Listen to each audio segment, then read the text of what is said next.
New JDS Atom, OnePlus Buds, and a whole lot of nothing. This is Wheezy Tech News.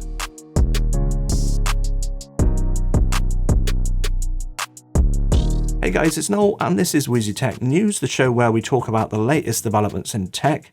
Well, audio tech. Well, it's mostly headphones and earphones. And one day I'm going to come up with a decent intro for this, but it is not this day. KZ Acoustics, or KZ?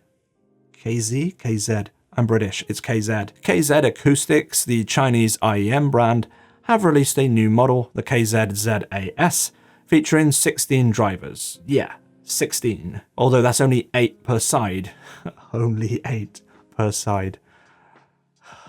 This is a hybrid driver design featuring 1 dynamic driver and 7 balanced armatures per side, and a resin body shell.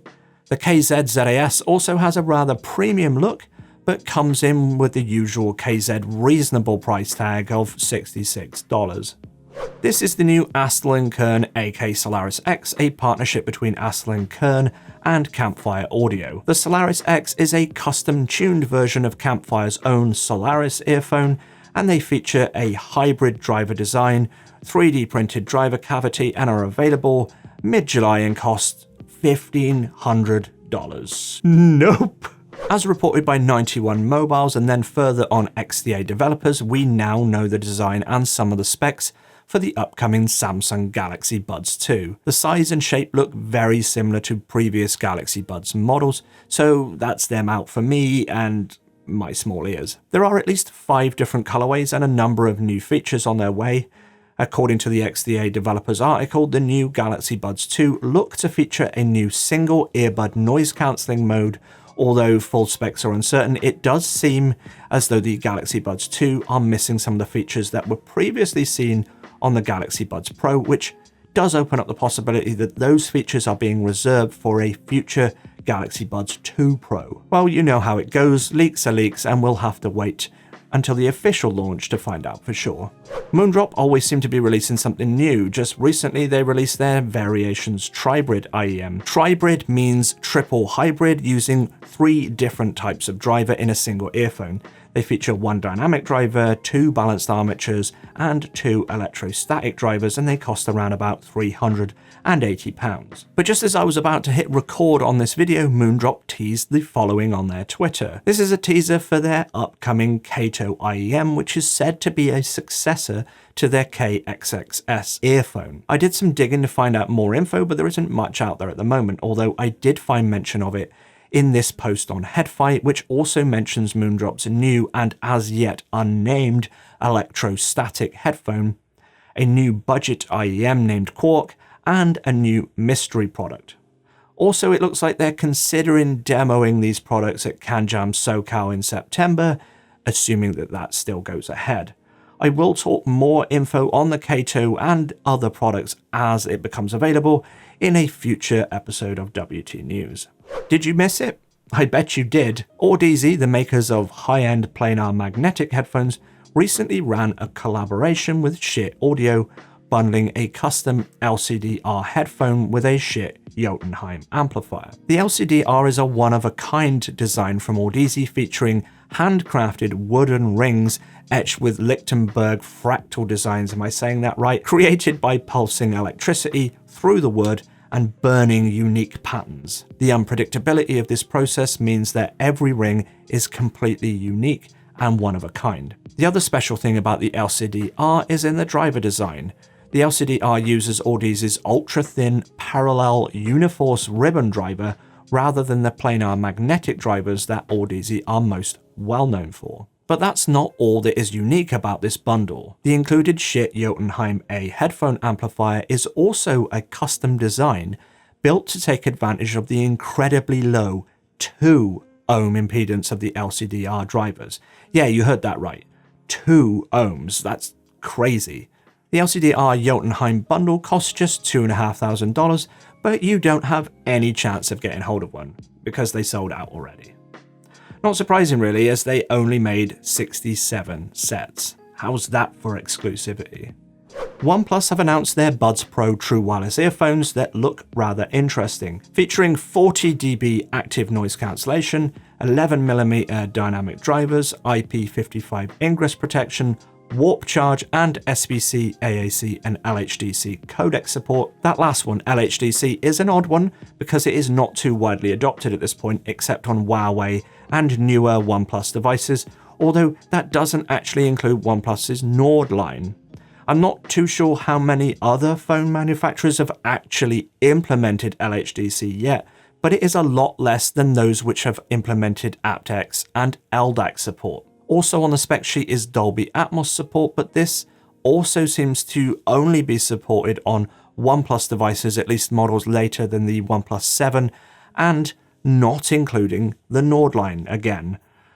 Battery life is the standard up to 7 hours on a single charge, but in combo with the battery case, this will give you up to 38 hours, which is very good.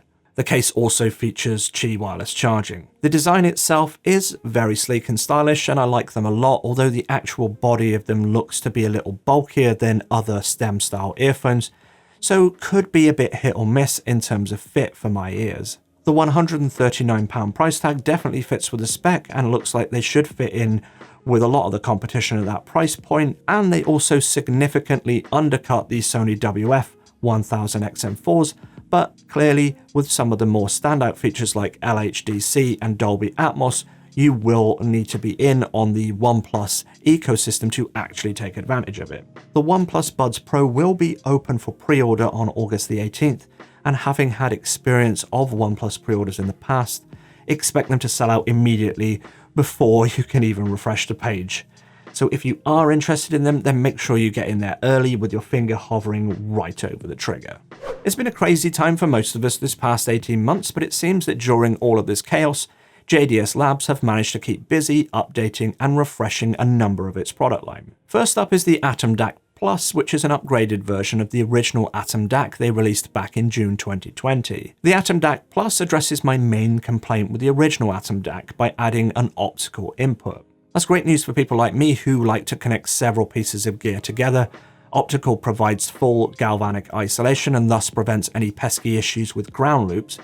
But that's not all that has changed. The Atom DAC Plus also includes refinements to the USB interface and a change to the main DAC chip, in no small part due to the supply issues with the AKM DAC chips that the previous model used. If you weren't aware, AKM suffered a massive fire at their factory in Japan at the end of last year. This, of course, will have had a large impact on the supply of AKM chips to the entire AV industry. The new chip in use on the Atom DAC Plus is the Sabre ES9018 from ESS Tech. What's good to know is that the changes in componentry has not negatively affected the performance at all. In fact, the Atom DAC Plus measures even better than the original.